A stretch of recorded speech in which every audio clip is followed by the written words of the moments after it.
Hai teman baik, apa kabar? Semoga selalu baik-baik saja ya. Kali ini Anda sedang menyimak segmen Renungan Kang Risat.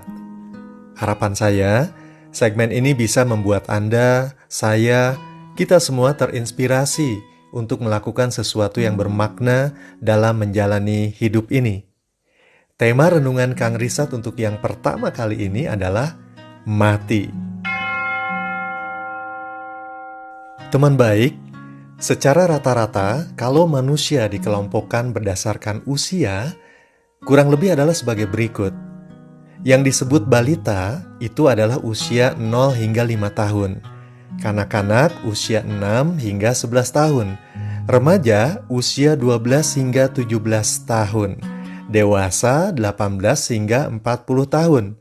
Tua usia 41 hingga 65 tahun. Dan manula usia 66 tahun ke atas. Nah, kira-kira Anda ada di kelompok yang mana nih? Remaja, dewasa, tua, atau ya jujur saja kalau saya saat ini sudah 50 tahun. Berarti masuk dalam kelompok tua. Waduh, sudah tua saja. Rasanya waktu begitu cepat berlalu. Sudah 50 tahun saya mengarungi hidup ini. Sudah melalui masa balita, kanak-kanak, remaja, bahkan dewasa. Tinggal menunggu masa manula saja. Dan itu rasanya tidak lama lagi. Nabi Muhammad SAW pernah berkata, umur umatku antara 60 hingga 70 tahun. Sedikit orang yang bisa melampaui umur tersebut. Sebut saja saya bisa hidup hingga 70 tahun. Berarti 70 tahun dikurangi 50 tahun sama dengan 20 tahun. Itu artinya jatah saya tinggal 20 tahun lagi. Itu kalau sampai 70 tahun. Lalu bagaimana kalau sampai 60 tahun? Ya berarti hanya 10 tahun lagi saya bisa bernapas seperti sekarang ini. Bisa bercanda dengan anak-anak, bisa bertemu teman-teman dan saudara, bisa menulis buku, bisa memberikan training motivasi, bisa berbuat baik, termasuk bisa posting konten YouTube ini. Jika waktunya sudah tiba, semuanya akan berhenti untuk selamanya. Teman baik, apa yang saya sampaikan tadi berdasarkan hitungan matematik. Sementara kematian tidak bisa dihitung seperti itu. Itu hanya perkiraan saja. Kematian adalah hal yang paling misterius juga paling pasti dalam hidup ini. Misterius karena kehadirannya tidak bisa kita ketahui. Pasti, ya kematianlah yang paling pasti bagi makhluk hidup seperti kita manusia. Kita pasti mati. Dalam hidup ini, apakah kita akan dilahirkan atau tidak? Kita tidak tahu.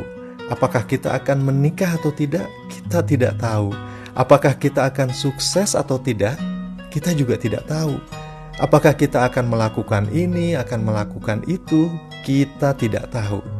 Tetapi kita tahu bahwa kita pasti akan mati. Kematian adalah sebuah kepastian yang semua orang tahu. Tetapi tidak semua orang siap. Guru saya pernah bertanya, di mana kalian 100 tahun yang lalu? Dan di mana kalian 100 tahun yang akan datang? Sebuah pertanyaan untuk direnungkan. Ya, kita ada di bumi ini hanya sebentar. Dari tiada, lalu ada, selanjutnya kembali tiada. Saat Anda melihat video ini, ada ribuan orang lahir ke dunia ini. Juga ada ribuan orang mati, pergi dari dunia ini.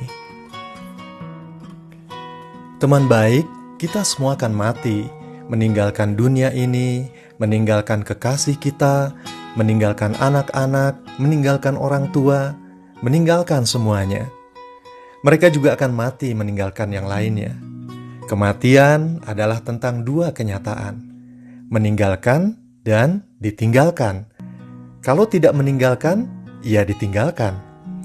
100 tahun yang akan datang, semua yang beraktivitas di YouTube ini pasti sudah tiada, sudah mati. Bahkan mungkin YouTube-nya pun sudah tiada. Saya bukan menakut-nakuti, tetapi ingin mengajak Anda untuk merenung. Itu saja. Ketika mamah kami berpulang beberapa tahun yang lalu, saat itu saya baru tersadar, atau lebih tepatnya disadarkan, bahwa di setiap rumah pada waktunya pasti akan berkibar bendera kuning. Sebagai tanda ada yang pergi untuk selamanya. Entah berapa kali kita akan menyaksikan bendera kuning berkibar di depan rumah kita, hingga akhirnya kita tidak benar-benar menyaksikannya lagi karena kitalah yang pergi untuk selamanya, meninggalkan mereka yang berduka akan kepergian kita, meninggalkan bendera kuning yang terpasang lesu di pagar rumah kita.